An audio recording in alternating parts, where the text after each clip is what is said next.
नमस्कार दोस्तों आप लोग बहुत ऐसे बाउंड्री वॉल देखते होंगे। बन तो गया है लेकिन एक बरसात के बाद वो जो है गिर जाता है। तो सवाल यहाँ पे ही उठता है कि आखिर जो है स्ट्रॉन्ग मजबूत बाउंड्री वॉल मतलब चार दीवारी कैसे बनाया जाए। तो पहला जो स्टेप हम बताएंगे और पहला जो लोग गलती कर देते हैं, बाउंड्री वॉल का फाउंडेशन जो है ना किसी और के जमीन में बना देते हैं। बाउंड्री का मतलब क्या हो गया कि आपका जमीन के अंदर ही रहेगा, वो अंदर रहेगा तो फाउंडेशन भी अंदर रहेगा। यहाँ जो आप जो सूता दिख रहे खींचा गया है और सूता के अंदर साइड से जो हम आपको जो है फुटिंग के लिए हम एक्सप्रेशन के लिए जो हम लोग चूना मारे हैं, ये क्या है? इसको हम लोग इसेंट्रिक फुटिंग बोलते हैं।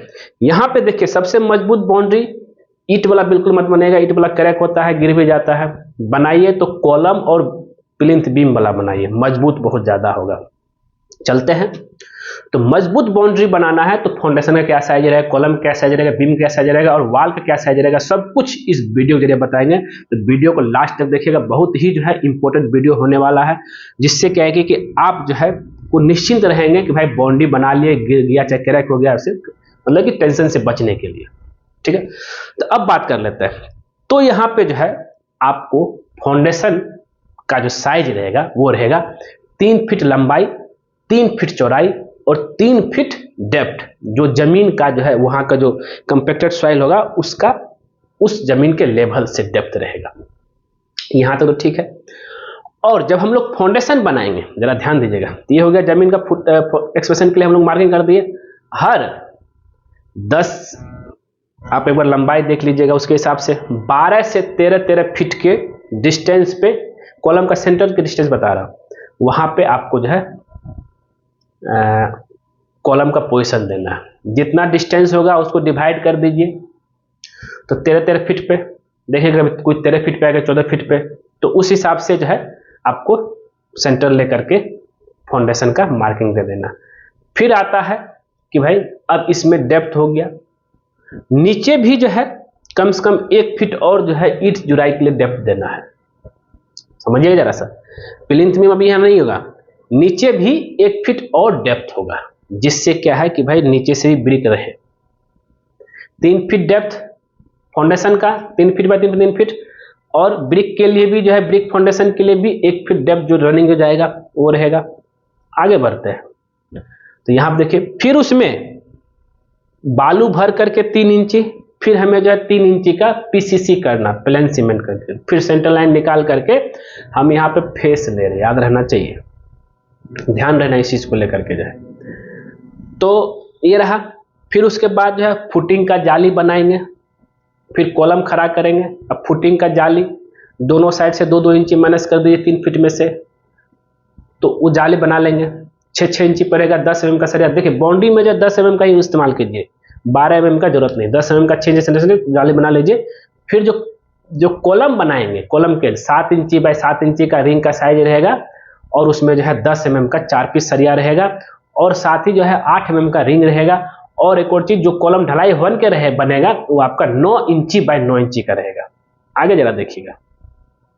तो ये तरीका जैसे आप यहाँ पे देख भी रहे कि, और जो हम लोग जो फुटिंग जो बनाए हैं वो आपका जो हाइट रहता है, उसका फुटिंग का हाइट वो आपका 8 इंची से 1 फीट तक का उसका ढलाई करना है, जैसा कि आप यहाँ पे देख भी रहे हैं। ये रहा बाउंड्री का। और वो बिल्कुल फेस में, मतलब कि फुटिंग जो रहेगा आपका जमीन के अंदर रहेगा, बाहर दूसरे के जमीन में नहीं रहेगा, ये ध्यान में लग चुके। तो फिर दूसरा वाला आएगा अपना तोड़ तार के आपका हटा देगा।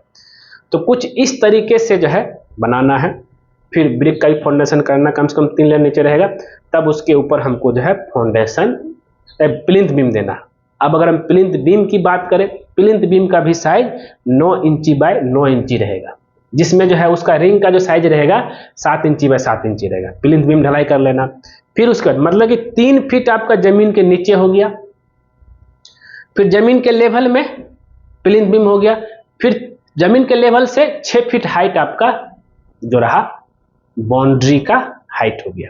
एक स्टैंडर्ड 6 फीट हाइट दीजिए, बेहतर है, उससे कम ना करें, उससे कम करने से कोई मतलब ही नहीं, लोग कूद के ही चला जाएगा। तो हाँ, एक ये हो गया। और अगर आपका बाउंड्री का जो लेंथ है वो आपका 50 फीट से ज़्यादा है, तब जाकर के बीच में आपको एक्सपेंशन जॉइंट के लिए देना पड़ेगा। अब बोलेंगे ये क्या है, तो वहाँ कुछ जगह पे जो 2 कॉलम एक ही साथ देना पड़ेगा। उससे क्या फ़ायदा होता है कि भाई कोई भी तरह का आपका जो है बाउंड्री कभी क्रैक नहीं होगा। यहाँ पे देख रहे हैं 2 कॉलम है, बीच में थर्मोकोल है, दोनों का अलग अलग फंक्शन, लंबा बाउंड्री है, ध्यान रखना चाहिए। तो इस तरीके से एक्सपेंशन जॉइंट के लिए आप जो है 2 कॉलम दे सकते हैं, जिसका आधा पार्ट उधर आधा पार्ट इधर। मैं क्या बोला, 50 फीट से ज़्यादा अगर 50 फीट से नीचे है तब तो कोई दिक्कतें नहीं है। आप जो है 50 फीट से ऊपर अगर गया, 45 से 50 फीट से, तब आपको बीच में एक एक्सपेंशन जॉइंट के लिए जो है आपको 2 कॉलम देना पड़ेगा, आधा बाउंड्री का बीम सब कुछ उस साइड, आधा का इधर। ये आपको ध्यान में, जिससे क्या कि कभी भी ये क्रैक नहीं होगा, डेवलप नहीं होगा। तो कुछ चीज़ें जो है बाउंड्री बनाने के लिए करके सारा कॉन्सेप्ट क्लियर। और फिर से क्लियर करूँगा कि चाहे आपका जो है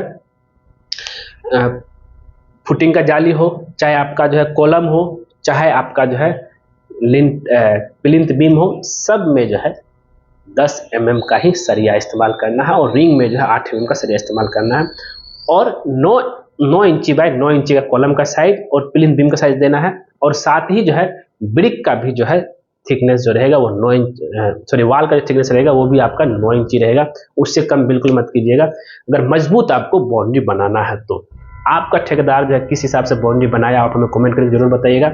और अगर ये वीडियो पसंद आए जरूर इसको जो है लाइक कीजिए, शेयर कीजिए, कमेंट कीजिए। मिलते हैं नेक्स्ट वीडियो में कुछ नई टॉपिक के साथ। आज के लिए बस इतना वीडियो देखने के लिए धन्यवाद दोस्तों।